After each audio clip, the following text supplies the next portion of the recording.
Dear colleagues, today I will present to you a case of skeletal dysplasia.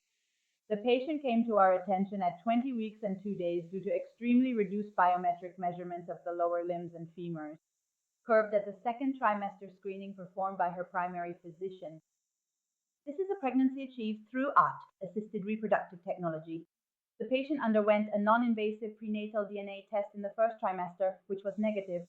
Furthermore, the serial was perfectly consistent with the gestational age.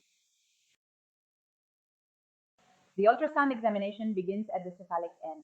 The cranial biometry was consistent for the gestational age, and ossification was normal. The assessment of brain anatomy did not show any abnormalities. The falx cerebri is normal and symmetric. Between the two hemispheres, the salami, opercularization of the insula, and the cavum of the septum pellucidum are observed. The posterior cranial fossa is normal. Examination of the facial profile. The facial scan clearly demonstrates the presence of prominent frontal bosses, as you can see in this clip. Take a moment to observe how the forehead protrudes beyond the standard aesthetic vertical alignment of the face, as it's also giving the nose an almost upturned appearance. The spine is well ossified up to the sacrum, and there are no lateral deviations. The chest biometry appears entirely normal.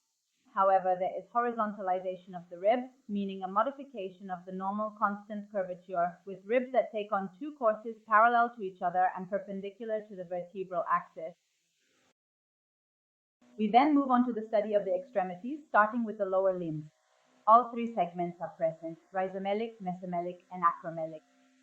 Analyzing them one by one, we can immediately notice the morphological anomaly affecting the femur, which is present bilaterally.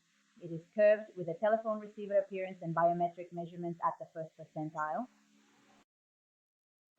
The fibula and tibia have a regular morphology and biometric measurements between the 11th and 29th percentile. The feet are aligned and have regular biometric measurements. Regarding the upper limb, all bone segments show biometric measurements above the 10th percentile, with regular ossification and morphology observed in the rhizomelic and mesomelic segments.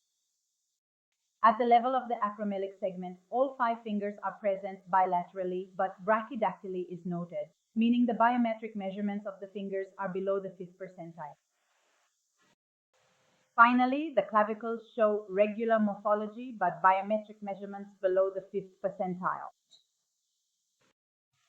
In this slide, you can see a summary of the ultrasound findings observed in this case. There is a rhizomelic bone dysplasia of the lower limbs with curved femurs and biometric measurements. On initial examination, there is brachydactyly, frontal bossing, prominent forehead, horizontalized ribs, and clavicular hypoplasia. The remaining fetal anatomy, as far as can be explored by ultrasound at this stage, is normal, with echocardiography within normal limits. Management of the case includes genetic counseling and invasive diagnostic testing with screening for the skeletal dysplasia panel.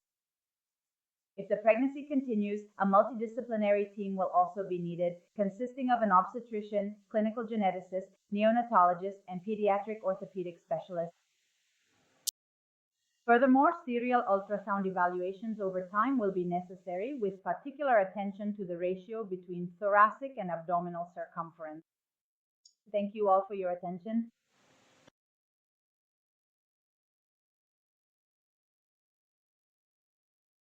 Thank you all very much.